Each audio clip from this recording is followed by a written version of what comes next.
bem? Iniciando mais uma resolução de exercícios, na verdade uma resolução de questões do Enem, tá? Do Enem de 2020, o Enem que eu posso dizer que em termos de química não foi tão difícil, caiu muita coisa que já se esperava, que normalmente sempre cai, mas também não teve uma questão, né, que chamasse tanto a atenção assim, tá? Eu vou tentar dividir em poucos vídeos essa resolução de exercício, tá? A maioria das questões são diretas, são extremamente teóricas, aquelas que tiverem cálculos em si, eu vou mostrar os cálculos previamente feitos por mim em um arquivo separado, tá? Vai estar dentro do vídeo, mas eu vou mostrar no Notepad, tá? Como eu fiz o cálculo, que também as questões de cálculo, tá, são bem fáceis, ok? Então, iniciando a resolução, né, eu também vou comentar um pouco, né? Não é polêmica em si, mas as ciências da natureza elas se fundem muito, né? E não é para ter essa disputa de falar, opa, teve mais questão de química, ou teve mais questão de física, teve mais questão de biologia, não. Porque existem até conceitos, né, oficializados que você mescla essas áreas. No caso da fisicoquímica e da bioquímica. Há muitas questões de bioquímica e fisicoquímica que caem no Enem. E aí, os vestibulares que são meio engessados, né, os pré-vestibulares que são meio engessados, eles focam muito em querer separar, falar, o professor de biologia vai falar sobre isso aqui, o professor de química vai falar sobre aquilo ali. Porém, um assunto pode ser abordado por ambos, tá? Essa é uma curiosidade sobre o Enem em si. E eu estou dizendo isso exatamente por causa dessa primeira questão aqui, tá? A questão 91, ok?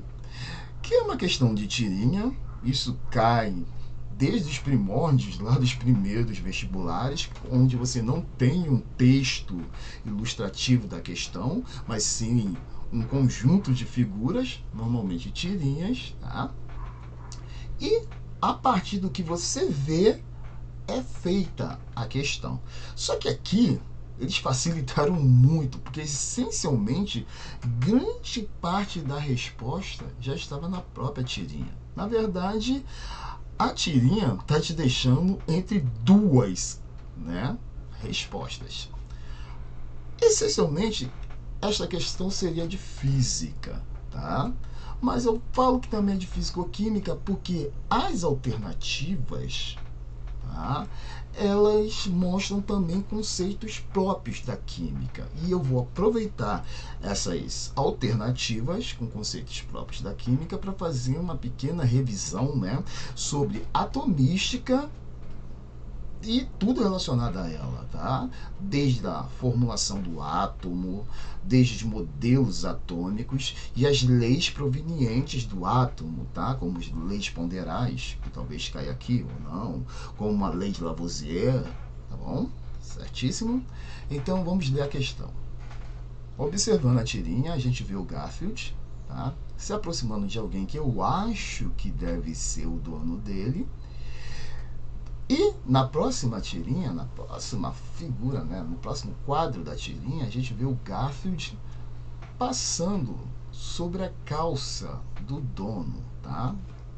Um afeto normal que gatos têm, né? Isso aparece direto na vida real, não tenho gato, mas já vi eles fazendo muito isso, de passar sobre o tecido das vestimentas do dono, no caso aqui a calça. E logo em seguida, o clássico balãozinho de pensamento do Garfield e ele fazendo as suas ironias, bem científicas no caso aqui, tá? Ele diz, eu odeio eletricidade estática. Essa é a primeira dica. A segunda dica é como ele está. Note que aqui ele está com o pelo todo empolado, né? Todo remexido. E antes ele estava com pelo normal. Você pode tomar o melhor antes, como aqui, onde não há contato entre as superfícies, tá? Ou seja, as fibras da calça e os pelos do Garfield, do gato, aqui você já tem um encontro, então vai acontecer algo aqui, e aqui você já tem o resultado, ou seja, você tem uma transformação, tá? Olha, uma boa revisão: transformação química versus transformação física, tá? Há um conceito aí que você pode se lembrar também, tá? Continuando, vamos ler a questão em si. Por qual motivo ocorre a eletrização ilustrada na tirinha? Letra A: troca de átomos entre a calça e os pelos do gato. Eu quis essa questão porque isso aqui é essencialmente química, tá? É uma parte que a química estuda em atomística, né, que é o conceito do átomo em si. Na verdade, é dele que a gente tem a química, como eu já comentei. Porém, aqui a gente pode dizer que esta alternativa está errada, tá? Porque nós não temos essa troca de átomos. Porque se tivéssemos, teríamos quebra de ligação química, porque o pelo do Garfield possui moléculas, possui compostos químicos. As fibras da calça do dono dele também possuem moléculas, compostos químicos. E se houvesse troca aqui, teria quebra dessas moléculas. Se temos quebra e depois uma troca, ou seja, um íon de um passou para o outro, por exemplo, nós teríamos uma reação química. Porém, não é esse caso, tá? Porque toda reação química é uma transformação química. E aí você pode usar facilmente o conceito de transformação química versus transformação física. Porque aqui não é uma transformação química, porque ao final você vê ele todo empolado, né? Todo com pelo ouriçado. Mas, do seu cotidiano, você sabe que isso acontece com gatos às vezes. E depois de um tempo, você lá podendo até escovar o gato para facilitar, né, a transformação, a volta, né, ao estado inicial, você consegue facilmente isso. Ou seja, você pode ir do estado final para o estado inicial. Ou seja, aqui aconteceu uma transformação física e não uma transformação química, tá? Então, por isso que, não sendo uma transformação química, não pode ter troca de átomos. Logo, não é a letra A. Letra B: diminuição do número de prótons nos pelos do gato. Aqui já entra um terceiro ente que eu comentei lá na nossa aula de transformação química versus transformação física, que existia uma terceira transformação, que é a transformação nuclear. São as transformações que acontecem no núcleo dos átomos. Okay? E essas transformações precisam de muita energia, né? Uma fusão ou uma fissão nucleares. Tá? Você tem que fornecer muita energia para passar a eletrosfera, chegar lá no núcleo e quebrá-lo, né? No caso a fissão, ou fundir um núcleo com outro de outro átomo, tá? Ou simplesmente, né, retirar prótons, que são partículas do núcleo. Como não é o caso aqui, não temos uma bomba nuclear quando um gato passa na calça jeans de uma pessoa, logo não pode ser a B. Veja que aqui a gente teve algo no tocante à transformação química e aqui a transformação nuclear, tá? Quer dizer que a nossa resposta deve ser uma transformação física. Letra C: criação de novas partículas eletrizadas nos pelos do gato.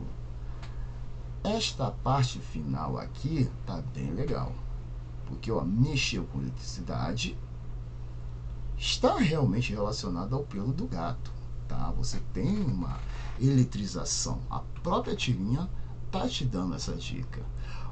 Porém, o início está muito errado, porque ele vai contra uma lei básica da ciência, da físico-química, que é a lei de Lavoisier, que diz que você não pode, de forma alguma, criar matéria. Você pode transformá-la, ok?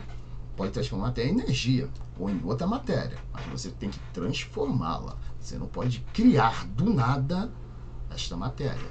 E aqui está dizendo, ó, criação, ou seja, criar do nada novas partículas. Partículas são matéria. Tá? Então, por causa desse início, a C está descartada. Então, mas viu que deu para revisar, como eu já tinha adiantado antes, lei de Lavoisier. Próxima. D. Movimentação de elétrons entre a calça e os pelos do gato. Veja só que essa D aqui está praticamente idêntico à metade correta da C. Logo, a D deve ser a resposta, e na verdade é. Então, a E deve ter algum erro. Vamos dar uma olhada na E. Repulsão entre partículas elétricas da calça e dos pelos do gato. Aqui, você pode resolver o impasse, né, o problema, o erro, né, dessa E, observando a tirinha. Ela está dizendo que vai ter repulsão entre as partículas elétricas. Os elétrons, que são os responsáveis, né, pela eletricidade e pela eletrostática, óbvio, os nomes já estão te dando essa dica, né, eles realmente têm cargas opostas e normalmente se repelem. Tá? Porém, veja que o efeito da repulsão deveria ocorrer aqui, quando os elétrons da calça, tá? Pensando, né, no contexto da questão errada, mas os elétrons da calça estavam entrando em contato com os elétrons do pelo. Só que o efeito mesmo que a questão pergunta está depois. Aqui não tem mais o dono com a calça e seus elétrons para, né, repelir os elétrons do pelo do gato. Ok? Então, o erro aqui está em considerar que só aqui acabou. Não tem mais nada. O efeito que ele está comentando é aqui. Só que há algo a mais, que é a transformação, né, física do pelo que estava lá sedoso, bonitinho, em um pelo empolado. Tá? É a principal transformação que nós vemos nas tirinhas. Né? Logo, a resposta correta é a letra D. A, B, C e E estão erradas. Vamos para a próxima questão. 92, questão também de química, química ambiental, clássico conceito que cai direto, né, nas provas do Enem. Vamos lê-la. A enorme quantidade de resíduos gerados pelo consumo crescente da sociedade traz para a humanidade uma preocupação socioambiental, em especial pela quantidade de lixo produzido. Isso aí, de longe, é um dos principais problemas da humanidade. Inclusive, já pesquisadores que fazem, né, previsões bem, né, pertinentes, com valores bem catalogados, que dizem que se a gente continuar com o nosso consumo, né, sem freio, e também após esse consumo a formação de lixo sem freio, vai ter uma grande disputa aí, né, para ver se primeiro acaba, né, as nossas fontes energéticas, não só de alimentação, mas fontes que nós utilizamos para ter a nossa energia elétrica, ou seja, as hidrelétricas, as termoelétricas e talvez até, né, as usinas nucleares, né, contra, né, nessa disputa, né, do lixo, né? O lixo produzido, como se livrar desse lixo? Não é? Porque há materiais que duram milênios, muitos, né? Duram séculos, mas alguns chegam a milênios sem sofrer, né, uma deterioração completa, ou seja, acabar, ser consumido, por exemplo, por micro-organismos. Tá? Continuando, além da reciclagem e do reuso, pode-se melhorar ainda mais a qualidade de vida substituindo polímeros convencionais, polímeros, falei que é uma coisa que o Enem adora cair, né? Aqui, na verdade, é mais voltado para a química ambiental, não vai ter fórmula de polímero alguma, mas eles têm que mencionar. Polímeros convencionais por polímeros biodegradáveis. Esses polímeros têm grandes vantagens socioambientais em relação aos convencionais, porque não são tóxicos. Um polímero biodegradável, será que ele não é tóxico? A resposta é não, tá? Porque aqui, mesmo que você não soubesse, ela está muito enfática. Falar que algo não é tóxico, que é jogado na natureza e é um rejeito nosso, mesmo sendo biodegradável, ou seja, algo da natureza consegue, né, consumi-lo um tempo menor do que outras coisas que essa coisa ia tentar consumir. Porém, o que não é tóxico, por exemplo, a bactérias, fungos e outros micro-organismos, pode ser muito tóxico para o ser humano. Tá? Então, não é essa a letra A. Não precisam ser reciclados. Óbvio que precisam, tá? Tem muita gente que acha que é biodegradável. Ou seja, joguei na natureza, me livrei do lixo, em 1 segundo já vai ter desaparecido. Não.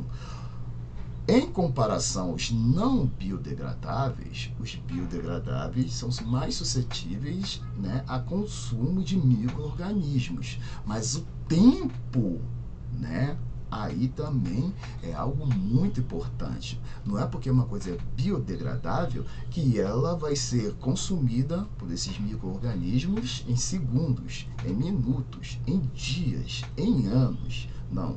Se lembre que eu falei que há materiais, por exemplo, os plásticos, polímeros, que também são, que duram milênios. Se você troca por um material que dure, né, na natureza, até ser totalmente, né, consumido, biodegradável, por 100 anos, você já está na vantagem, porque era 10 vezes menos. Né? Uma coisa que você usava, que ficava na natureza por 1000 anos, agora passou para 100 anos. Então, há vantagem nisso. Porém, são 100 anos, tá? Que ele vai estar lá. E se for tóxico, se ele modificar algo no meio ambiente, ele vai fazê-lo, tá? Então, se você puder reciclar esse cara, ótimo. Você vai estar tirando ele da natureza, tá? Então, também não é letra B. Não causam poluição ambiental quando descartados. Eu já até respondi isso na parte de modificar o ambiente.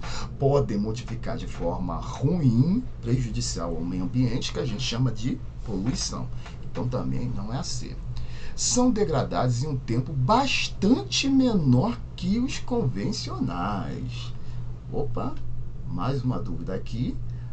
Vamos para a última, para ver se é a letra D a resposta. Letra E.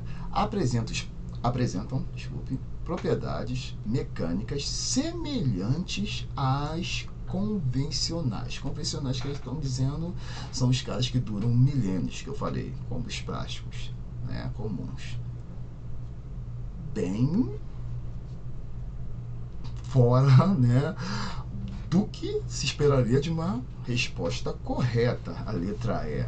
Tá? Propriedade mecânica, ou seja, velocidade, força, né? Ligado mais à física, essa parte, né?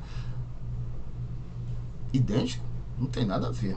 Você pode ter um plástico que dura milênios, que ele é mais maleável do que um cara biodegradável, mais durinho, que dura só 100 anos, né? Então, olha propriedades físicas aí diferentes, né? Poder de deformação, por exemplo. Então, a é totalmente errada. Logo, resposta, letra D. Vamos procurar mais questões de química. Essa aqui você já passa direto, no caso eu, né? Você, se estivesse fazendo Enem, teria que parar. São circuitos, com toda certeza. Elétrica é física purinha, aqui não é físico-química, tá? Então, vou deixar para o colega de física responder essa questão, né, para vocês. Aqui já é o contrário. Você para na hora se está pensando em fazer as de química, porque tem a cara da química. Eu nem li a questão, mas você já sabe que deve ter alguma coisa de química orgânica, ou uma coisa à frente, que depende da química orgânica, que são os polímeros, mas